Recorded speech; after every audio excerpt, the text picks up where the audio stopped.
Hello, welcome everyone. आज हम बात करने वाले हैं प्री बोर्ड एग्जाम्स की तैयारी के बारे में।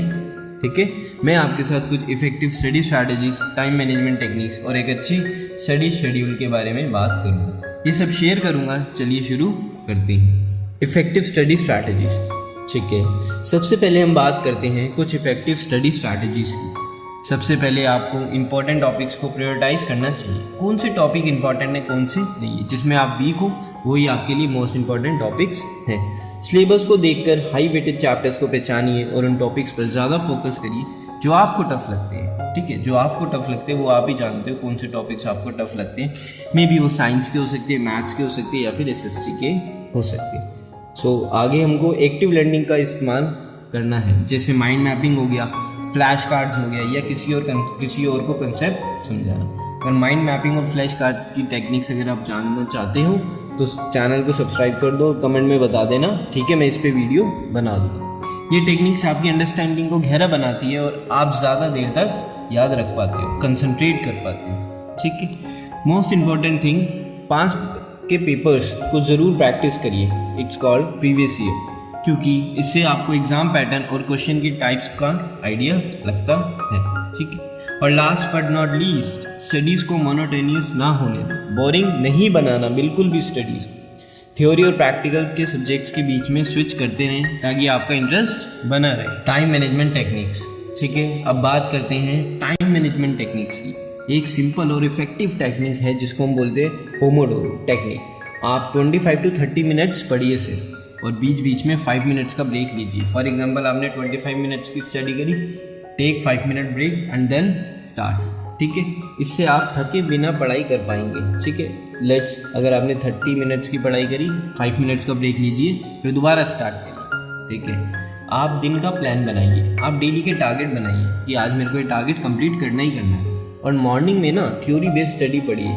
देखो, अब हमारी दिवाली की, दशहरा की, फेस्टिवल्स की लीव मिलेगी। तो इसमें आप मॉर्निंग में स्टडी करिए, मॉर्निंग में थ्योरी बेस्ड सब्जेक्ट्स को पढ़ें जब आपका कंसंट्रेशन बहुत ज़्यादा हाई होता है। और बेसिकली आफ्टरनून में आप प्रैक्टिकल सब्जेक्ट्स प्रैक्टिस कर सकते हैं और अपने वीक एरियाज़ पर ज़्यादा ध्यान दें। देखो, आप अपने वीक पार्ट्स को, वीक सब्जेक्ट्स को आप ही जानते हो। जिस सब्जेक्ट के चैप्टर में आपको दिक्कत होती है उस पर एक्स्ट्रा टाइम डिवोट करें। ठीक है, क्योंकि उन्हीं सब्जेक्ट्स पे आप वर्क करके अपने स्कोर को हाई कर सकते हो। Creating a study schedule. कैसे हमको अपना स्टडी शेड्यूल बनाना है? एक इफेक्टिव स्टडी शेड्यूल बनाने के लिए सुबह के वक्त नई चीज़ें सीखिए, क्योंकि तब आपका दिमाग फ्रेश होता है। क्योंकि जब हम सुबह उठते हैं हमारी कंसंट्रेशन भी बहुत ज़्यादा हाई होती है। मॉर्निंग टाइम को डिफ़िकल्ट टॉपिक्स के लिए रखें। फॉर एग्जांपल, साइंस हो गया, एसएससी हो गया, मैथ्स में किसी को डिफ़िकल्ट टॉपिक्स लगते हैं तो वो उठाइए। बट मॉर्निंग टाइम में जितना ज़्यादा आप टाइम को यूटिलाइज कर सकते करिए। 4 o'clock उठिए, 5 o'clock उठिए, कॉन्टीन्यूसली 3 to 4 आवर्स पढ़िए। ठीक है, with the help of pomodoro technique. दोपहर के टाइम प्रैक्टिकल्स और क्वेश्चन सॉल्व करिए, लाइक मैथ्स के हो गए, ठीक है, साइंस के हो गए। आपका दिमाग प्रॉब्लम सॉल्विंग के लिए रेडी होता है, क्योंकि दोपहर के टाइम, दिन में जो आपका माइंड होता है वो रेडी होता है प्रॉब्लम सॉल्विंग के लिए। क्लियर? शाम का वक्त रिवीजन पर ध्यान दें। बेसिकली शाम को आपको क्या करना है, जो भी आपने पूरे दिन पढ़ा है उसको रिवाइज करना है। और सोने से पहले रिवाइज करना, ये इट्स योर टारगेट, ये करके ही सोना है। जो आपने दिन में पढ़ा है उसको रिवीजन ज़रूर करें। मॉर्निंग में जो पढ़ा है उसको एंड में रिवीजन ज़रूर करें। और अपने लिए स्पेसिफिक टारगेट सेट करें। अपने सिलेबस को छोटे छोटे पार्ट्स में डिवाइड करिए और वीकली गोल्स बनाइए, जिससे आप अपनी प्रोग्रेस ट्रैक कर सकते हैं। ठीक है, लेट्स से कि आपने 2 टॉपिक्स कवर करे, शाम को रिवीजन करी, कल आपने टेस्ट दिया। ऐसे छोटे छोटे गोल्स बनाइए, अपने टारगेट्स पे अचीव करिए। धीरे धीरे आप बोर्ड में भी अच्छा स्कोर अचीव कर पाएंगे। Exam readiness. जब एग्ज़ाम पास आते हैं तो मॉक टेस्ट देना काफ़ी फ़ायदेमंद होता है। डरने की बात नहीं है, mock test it's not a difficult task. ठीक है, बट आपको मॉक देना इट्स कंपल्सरी। आपको अपना लेवल पता लगता है आप कहाँ पे लाए कर रहे हैं। टाइमर लगा कर टेस्ट देने से आप एग्ज़ाम की रियल कंडीशंस में प्रैक्टिस कर पाते हैं और स्पीड इम्प्रूव कर पाते हैं। अगर आपकी स्पीड ही नहीं होगी तो टेस्ट देना एकदम बेकार है।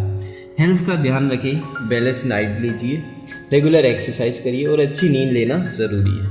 मिनिमम 7 to 8 आवर्स की स्लीप लेना it's compulsory, because you have to prepare for board exams. Health का ध्यान रखें, ठीक है। अपनी डाइट को मेंटेन करके चलें, ना ज़्यादा खाएं ना कम खाएं, क्लियर। बैलेंस डाइट लीजिए, रेगुलर एक्सरसाइज करिए लाइक योगा, ठीक है। जिम भी जा सकते हैं but it's for half an hour और 45 minutes.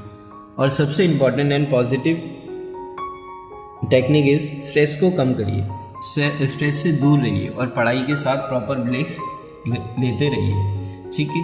The thing is that you have to take a proper breaks during your study. एक पॉजिटिव माइंडसेट आपकी परफॉर्मेंस को बूस्ट कर सकता है।